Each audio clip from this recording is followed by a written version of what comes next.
आप लोगों को आर्यन सिविल एकेडमी में स्वागत है। आप लोगों को बता दें कि अब ऑनलाइन हमारी कक्षाएं शुरू हो गई हैं शाम को 7 बजे से, और ये आपको लगभग प्रतिदिन मिलेगा सप्ताह में। तो उससे आप जुड़ना चाहें तो जुड़ सकते हैं, और बहुत कम उसकी आपको धनराशि देनी पड़ेगी, जो कि बहुत नॉर्मल है। अभी हमारा जो चल रहा था भारत में धार्मिक सामाजिक सुधार आंदोलन के तहत, तो हमने राजा राम मोहन राय के बारे में चर्चा किया था। उसके बाद हमने दयानंद सरस्वती के बारे में चर्चा किया था। इसके बाद हमने रामकृष्ण परमहंस के बारे में बताया, विवेकानंद के बारे में बताया। आपको बता दें, थोड़ा सा विवेकानंद में एक बातें छूट गई थी।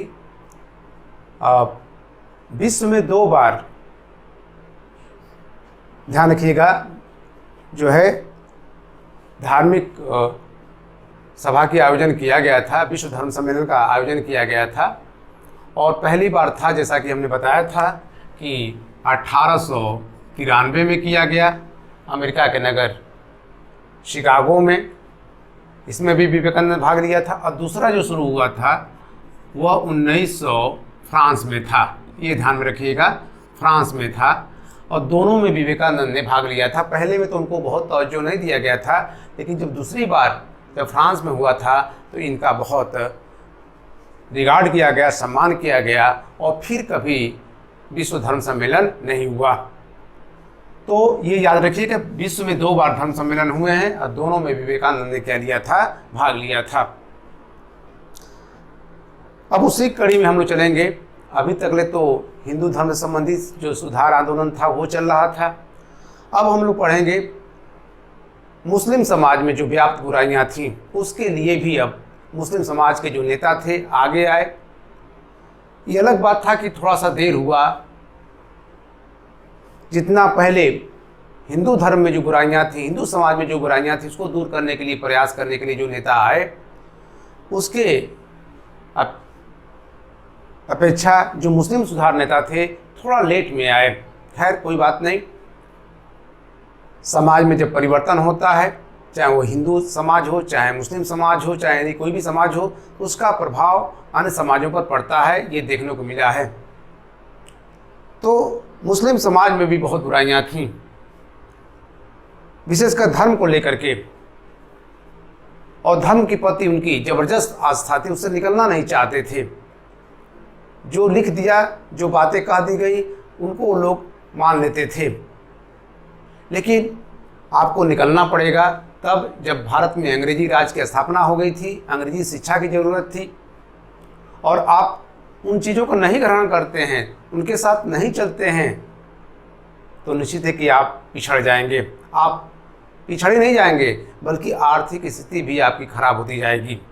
आपको नौकरियों से हाथ धोना पड़ेगा।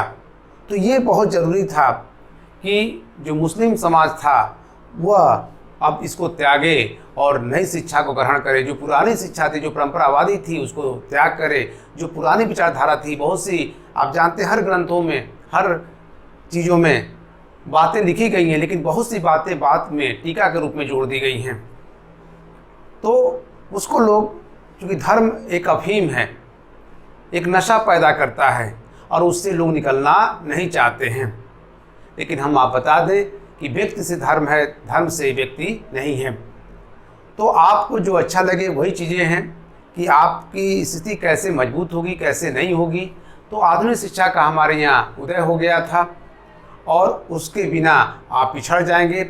वही कारण था कि जो मुस्लिम समाज सुधार जो आंदोलन के नेता आए, उसमें उन लोगों ने उसकी क्या किया कि ग्रहण करने की बात की, और कहा कि अगर आप इन चीज़ों से पिछड़ जाते हैं तो फिर आप पिछड़ जाएंगे। तो कैसे शुरुआत हुई, जरा हम उसकी चर्चा करेंगे। आपको बता दें कि पहली बार मुसलमानों में पाश्चात्य विचारों का जो प्रभाव के विपरीत प्रतिक्रिया हुई थी, या आप कह सकते हैं कि जो मुसलमानों में जो गिरावट हुई थी, उसका चिंता करने वाला पहला व्यक्ति था वहाबी आंदोलन। वहाबी आंदोलन आपको बताते जाएं कि वहाबी आंदोलन।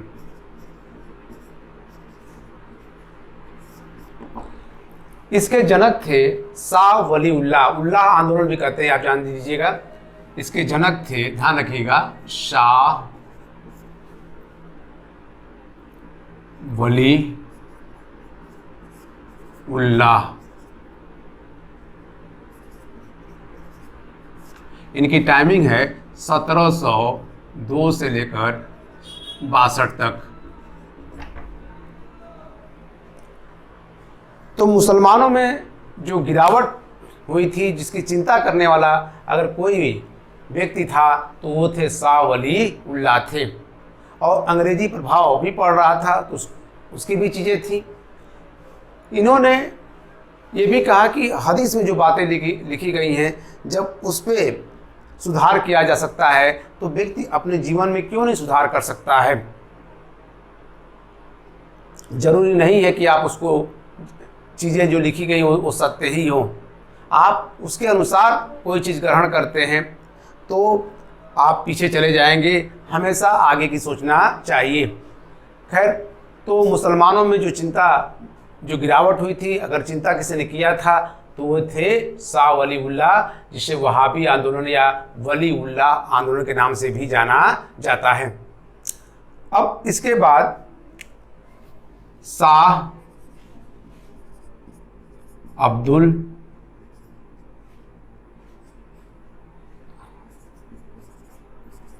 अजीज ने इसको आगे बढ़ाया। इनके साथ आपको बता दें कि तथा सैयद अहमद बरेलवी भी थे, बरेली के रहने वाले थे, बरेलवी। इन लोगों ने इनके विचारों को आगे बढ़ाया। इसमें से जो शाह अब्दुल अजीज थे, ये थोड़ा सा कट्टरवादी थे और कहते हैं कि दारुल हब्र से दारुल इस्लाम बनाना चाहते थे, अर्थात काफिरों के देश से इस्लाम धर्म की स्थापना करना चाहते थे, इस्लामिक देश बनाना चाहते थे। पहले तो इन्होंने पंजाब के सरकार के खिलाफ था, ध्यान रखिएगा, पहले इनका जो है पंजाब सरकार के खिलाफ था। लेकिन आप जानते हैं कि डलहौजी ने 1849 में जब पंजाब का विलय कर लिया तो फिर अंग्रेजों के खिलाफ बोलने लगे। इसीलिए यह आंदोलन में थोड़ा सा आप कह सकते हैं कि कट्टरवादिता आ गया और 1870 तक आते आते यह आंदोलन अपने गर्त की अवस्था में चला गया। ध्यान रखिएगा, वहाबी आंदोलन का जो केंद्र था वो पटना था। कहाँ था? पटना था। ये क्वेश्चन कई बार पूछा है कि वहाबी आंदोलन केंद्र कहाँ था, तो पटना था। तो ये पहला आंदोलन था जो मुसलमानों में गिरावट की चिंता व्यक्त किया था। अब आगे चलते हैं।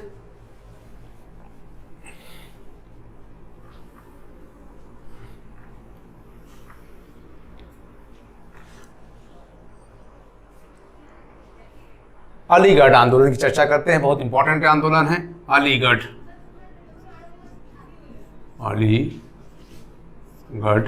आंदोलन।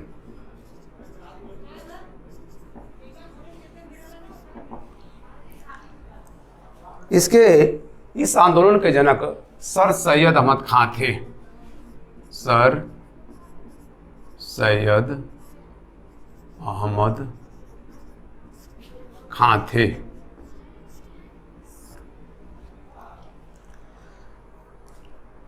कह सकते हैं कि इन्होंने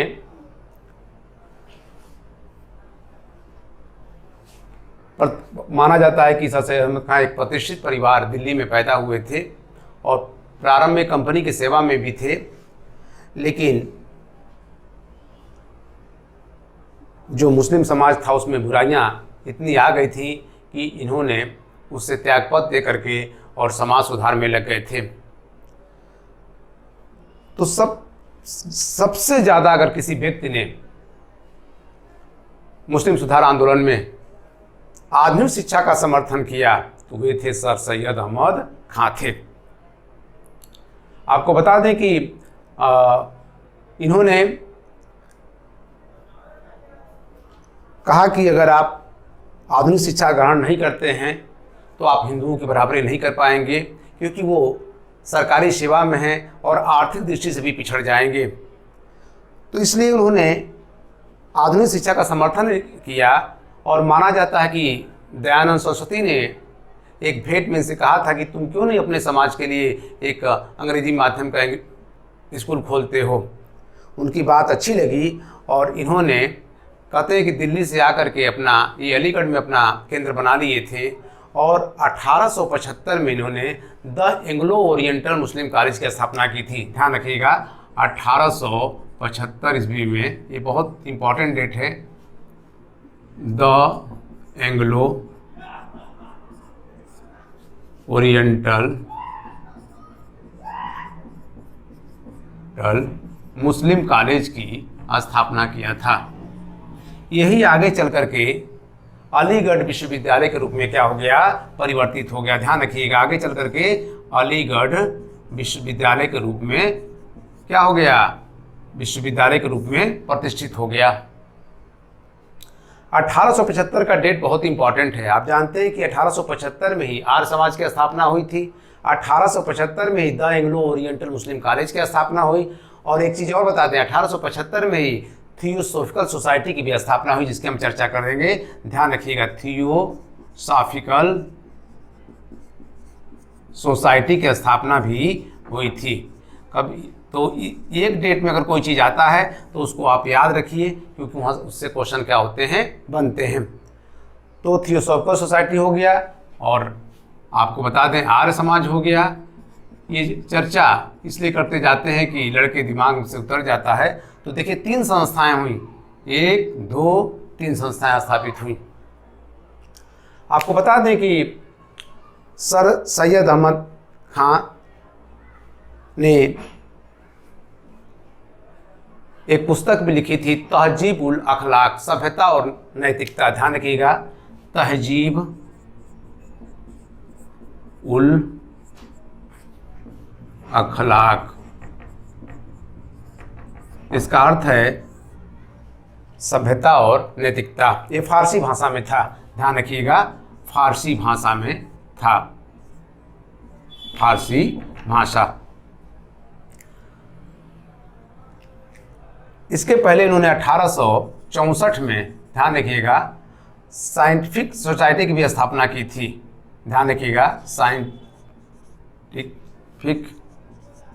सोसाइटी की भी स्थापना की थी। ये भी आप याद रखिएगा, 1864 में। आपको बता दें कि सर सैयद अहमद खान ने,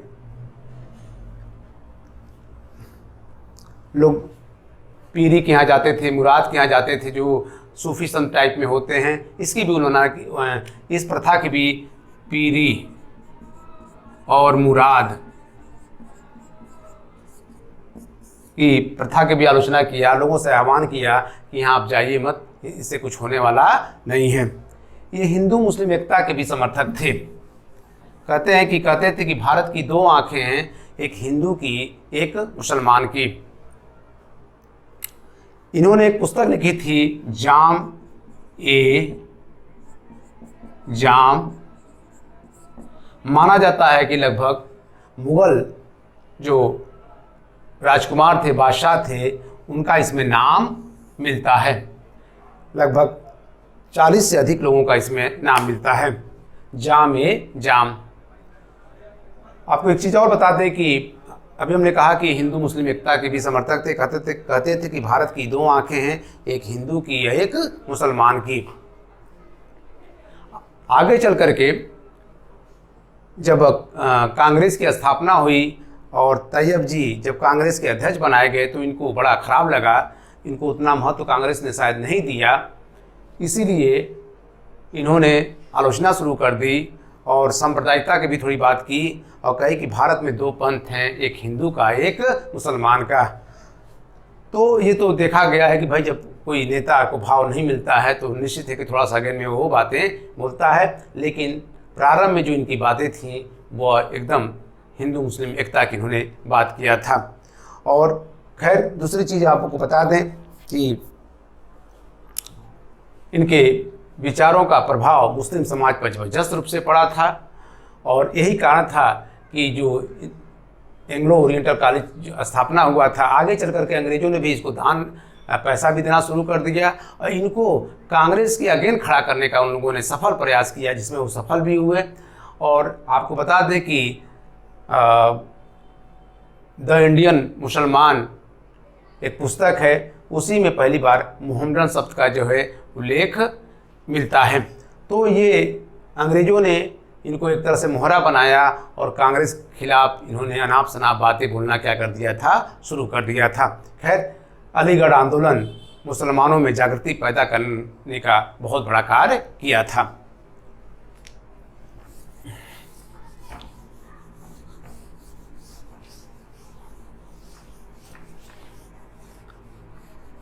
पर्दा प्रथा, बहुविवाह, तलाक की भी इन्होंने आलोचना किया था और कहा कि बिना जो है सहमति से, स्त्रियों के बिना सहमति से तलाक कोई पुरुष न दे। खैर अब देखिए, अब हम लोग चलते हैं अहमदिया आंदोलन। ध्यान रखिएगा, अहमदिया आंदोलन, अहमदिया आंदोलन।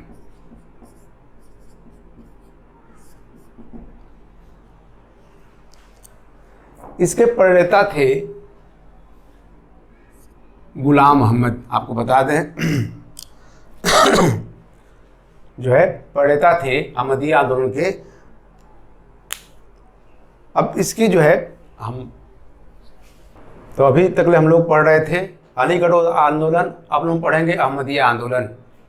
एक चीज़ बता दें कि जो सर सैयद अहमद खान थे उनको अंग्रेजों ने नाइटहुड की भी उपाधि दिया था। ध्यान रखिएगा, नोट कर लीजिएगा पॉइंट, नाइटहुड की भी उन लोगों ने उपाधि दिया था सर सैयद अहमद खान को।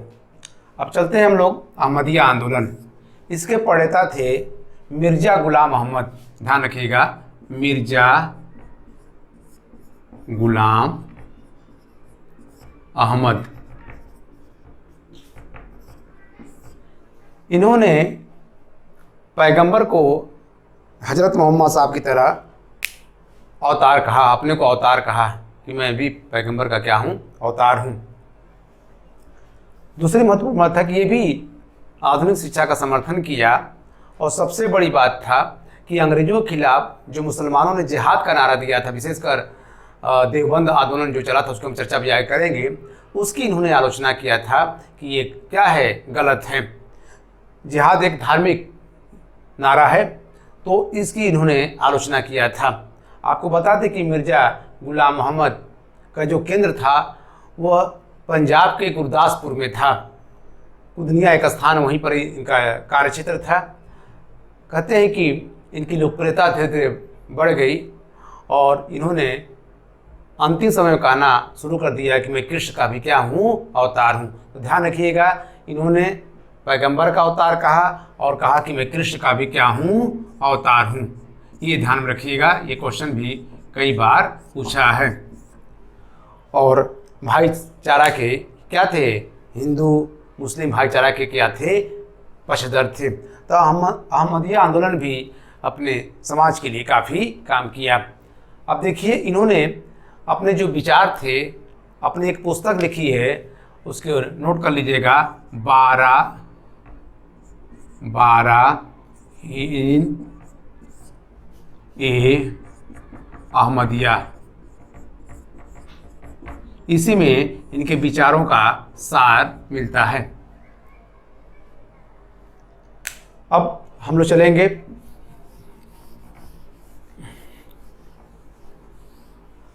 देवबंद आंदोलन। ध्यान रखिएगा, देवबंद आंदोलन।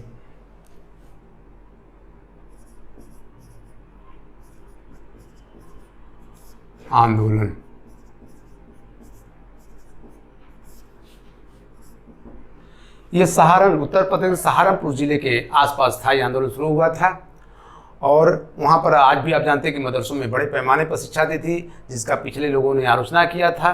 विशेषकर सर सैयद अहमद खान ने कहा कि मदरसों में जो शिक्षा प्राप्त करने हैं उससे हमारा कुछ होने वाला नहीं है। तो देवबंद आंदोलन ये इस्लाम का पक्षधर था, इस्लाम का समर्थक था और जो कुरान में हदीस में बातें थी उसकी उसी तरह से चलने की बात करता है। मतलब ये पाश्चात्य शिक्षा का हर तरह से इसने आलोचना किया, चाहे अंग्रेजी शिक्षा हो चाहे अंग्रेजी राज्य हो, उसकी इसने आलोचना किया। इसके दो नेता थे, ध्यान रखिएगा, पहले थे कासिम नौती और दूसरे थे राशिद गंगोही। ये दो इस आंदोलन के प्रणेता थे और इन्हीं लोगों ने अंग्रेजों के खिलाफ जिहाद का नारा भी दिया था। तो यह आंदोलन के मतलब ये था कि ये अपने जो इस्लाम धर्म में जो बातें हैं उसका ये कट्टर समर्थन था, विशेषकर कुरान और हदीस में जो बातें दी गई हैं, और कहता था कि अंग्रेजी शिक्षा हमारे लिए किसी भी काम की नहीं है, अंग्रेजी राज भी हमारे किसी काम के लिए नहीं है। इसीलिए लोगों ने अंग्रेजी राज की भी आलोचना की और अंग्रेजी शिक्षा की भी क्या किया, आलोचना। एक तरह से कह सकते हैं कि ये रूढ़िवादी आंदोलन था जो अपने ही धर्म के प्रति था, अपने ही समाज के प्रति था, उस समाज को आधुनिक शिक्षा देने के खिलाफ था। तो यह आंदोलन भी काफ़ी हद तक जो है अपने लोगों में सफल रहा, उनको अपने तरफ करने में इन लोगों ने, हमने कहा ना कि धर्म एक ऐसी चीज़ है कि बहुत आसानी से किसी को भी अपने तरफ क्या किया जा सकता है, मुड़ा जा सकता है, और उससे दूर तभी व्यक्ति जा सकता है जब उसका क्या करेगा, अध्ययन करेगा, तभी उससे जा सकता है, निकल सकता है। इसीलिए शिक्षा बहुत बड़ी चीज़ होती है। खुद हजरत मोहम्मद साहब ने कहा है कि इल्म से बढ़कर कोई चीज़ नहीं है। अपने लोगों बच्चों को संपत्ति मत बनाओ, उनको शिक्षा दो, शिक्षा दो। तो ये बहुत बड़ी बात है, लेकिन ये आंदोलन जो है उससे निकलने इनको नहीं दिया। तो ये भी आंदोलन बहुत महत्वपूर्ण था उनके समाज के लिए, देवबंद आंदोलन। तो इस तरह से मुसलमानों में जो आंदोलन हुए उसमें, इन आंदोलनों में जो है सबसे जो पहला था वहाबी था जिसने चिंता व्यक्त किया था। उसके बाद अहमदिया आंदोलन है, उसके बाद आपका अलीगढ़ आंदोलन है, फिर देवबंद आंदोलन है। तो ऐसे बहुत से जो है आंदोलन हुए जो कह सकते हैं कि वह कुछ आंदोलन तो समाज में परिवर्तन वाले थे, कुछ आंदोलन उनके समाज में कोई परिवर्तन करने वाले नहीं थे। विशेषकर अहमदिया आंदोलन और अलीगढ़ आंदोलन ने तो निश्चित है कि उनका प्रभाव ज़्यादा पड़ा और उन लोगों ने ब्रॉड सोचा और दूरदर्शी थे, इसीलिए वो लोग आधुनिक शिक्षा का क्या किया था, समर्थन किया था। तो इस तरह से मुस्लिम सुधार आंदोलन में जो चीज़ें थी, जो और भी बातें थोड़ी बहुत रहेंगी तो हम उसकी चर्चा कर देंगे, और जो छोटे छोटे संस्थाएं हैं उनकी भी एक हम लेक्चर में चर्चा कर देंगे, क्योंकि उससे भी क्वेश्चन बनता है कि उसके संस्थापक कौन थे, कभी पूछता है उसका क्या मुनो था, क्या उनका जो स्वरूप था, हम उसकी भी चर्चा करेंगे। तो इस तरह से आप जो है हमारा वीडियो जो है हम जो लेट हो रहा था, अब हम हफ्ते में कम से कम 2 वीडियो आपको ज़रूर देंगे, क्योंकि बहुत से लड़के कारण से कि वीडियो भी देते रहिए, तो वो भी देते रहेंगे। और जो मेरी ऑनलाइन कक्षाएं हैं 7 बजे से, उसको आप ज़रूर ज्वाइन करिए, क्योंकि वो ब्रॉड रहेगा, वो लेक्चर के साथ रहेगा और उससे काफ़ी आपको क्या होगा, फ़ायदा होगा। धन्यवाद।